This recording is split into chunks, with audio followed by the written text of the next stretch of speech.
C'est fin 1956, après l'arrestation des leaders algériens, que je découvre cette photo.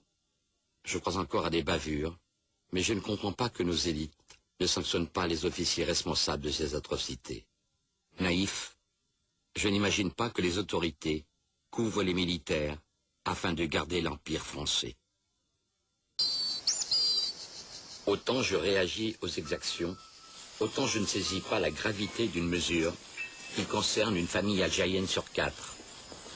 Dès 1955, l'armée regroupe la population dans des camps, officiellement pour la protéger, en fait, pour priver l'ennemi de tout soutien. Ces regroupements, conçus par les autorités militaires, ne s'appuient sur aucun texte législatif. Plus de 2 millions de civils connaîtront ce sort. La pacification, ça consistait, pour l'armée, à raser les fermes isolées des fellahs dans le bled, pour les obliger à reconstruire de leurs propres mains leur mechta autour des postes militaires français, le tout cerclé avec des barbelés, pour faire ce que la France appelait des villages nouveaux ou villages de regroupement, et qui n'étaient rien d'autre que des camps de concentration de population civile.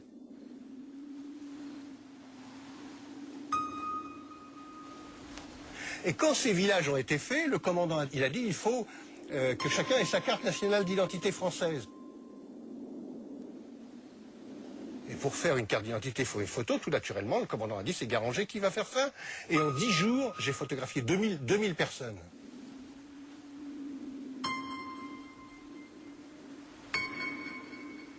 J'ai mis toutes ces photos sur le bureau du capitaine français. Il s'est mis à hurler. Venez voir comme elles sont laides. Venez voir ces macaques, on dirait des singes. Si la France butait Duffel, comme elle le disait couramment, à tour de bras, et avec une telle facilité, c'est que c'était pas des êtres humains, c'était des bêtes.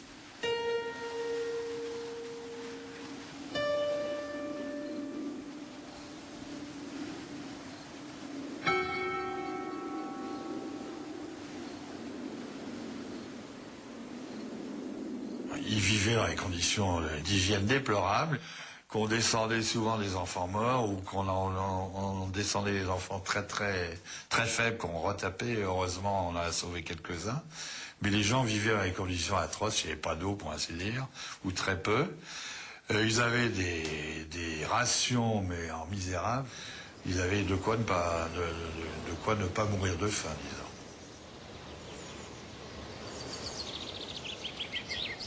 On accordait le droit aux Algériens d'aller travailler leurs champs 4 heures par jour, mais comme en général ces camps se trouvaient à des kilomètres de leurs champs, ils ne pouvaient pas y aller. Et donc toutes les personnes prises les armes, sans armes ou avec les armes à la main dans ces zones interdites étaient déclarées faits de la guerre. Voilà, donc soit éliminé tout de suite, soit suspecté, emmené dans un camp, torturé et descendu. Et ça, on l'oublie complètement. Face aux horreurs vécues, des familles algériennes alertent directement les autorités françaises. 22 mai 55. Télégramme du député Ben Maled à Monsieur le Président du Conseil et à Monsieur le Gouverneur général. Ému et indigné par exécution sommaire de 14 personnes désarmées, âgées de 40 à 65 ans, par troupes devant leur domicile, tous fellahs, à qui rien ne peut être reproché. 25 juin 55. Lettre de veuve Slimani à M. Wegner, député à Paris. Sous les yeux de nos employés et de nos voisins, mon fils a été soumis à d'affreuses tortures, coups, électricité. Le mardi 21, mon frère Kebil Ali a retiré du puits le cadavre de mon fils. Juillet 55, lettre de M. Benjeloul. Des douars et des mechtas ont été incendiés, des femmes violées, des chefs de famille froidement abattus parce qu'ils protestaient.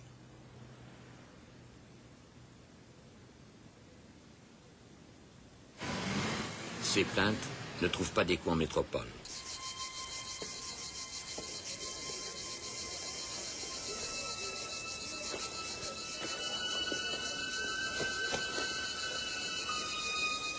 Non seulement la France reste sourde à l'ONU, Mais elle réintroduit un décret abrogé à la libération de Paris par de Gaulle, la responsabilité collective. Ainsi, chaque habitant d'un village est tenu responsable d'actes d'un des siens. Les Algériens, considérés comme suspects, se trouvent internés sans jugement sur ordre du préfet. Un civil, Pierre Leclerc, qui partage la responsabilité du camp de Joffre, dénonce les mauvais traitements infligés aux prisonniers. Il termine son rapport en évoquant sa honte d'être français. Très vite, il est victime de menaces devant son fils. Des officiers sont venus chez nous, sont passés devant nous, je dirais, sans nous saluer, ont occupé pratiquement la maison, se sont installés avec mon père dans une pièce, un petit bureau annexe, et nous avons entendu les éclats de voix, les menaces. Bon, ça s'est très mal passé. Du reste, notre père a relaté sa conversation immédiatement après. Enfin, il était très secoué par cette affaire. Et c'était une menace de mort, très directement. Mais ça lui a été dit. Nous avons entendu dire, si vous restez ici, de toute façon, vous disparaîtrez, et tout ça, on mettra ça sur le dos d'une attaque du camp ou quelque chose de semblable.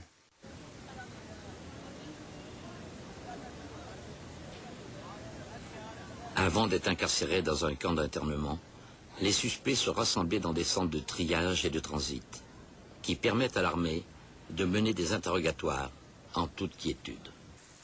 Nous sommes partis en Algérie avec les consignes que l'on entendait politiques de maintien de l'ordre, de pacification, c'était le terme le plus souvent employé, c'était la contradiction totale. À la fois on était chargé d'ouvrir les dispensaires, ouvrir les écoles, faire une véritable pacification, et d'un autre côté, pour les besoins du renseignement, ou suite à des opérations menées, à des capture de rebelles, on déclenchait donc tous les moyens pervers de torture pour l'interrogation.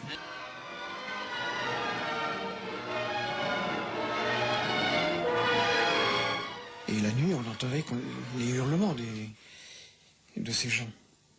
Et donc récupérer le matin les enfants alors qu'ils avaient entendu dans le camp les hurlements de leur peut-être père, ou amis, c'était quand même pas très évident. Stanislas Hutin, fils d'un journaliste, prit de nombreuses photos de ses élèves, et entre autres, du petit Boutout.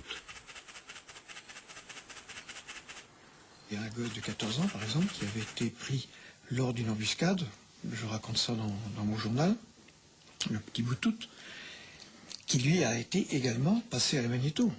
Je l'ai entendu la nuit, j'ai cru d'ailleurs au départ que c'était des cris de chacal, et je n'arrivais pas à penser et à concevoir que c'était le gosse que l'on torture. Comme il y avait d'autres prisonniers, je pensais que c'était les autres.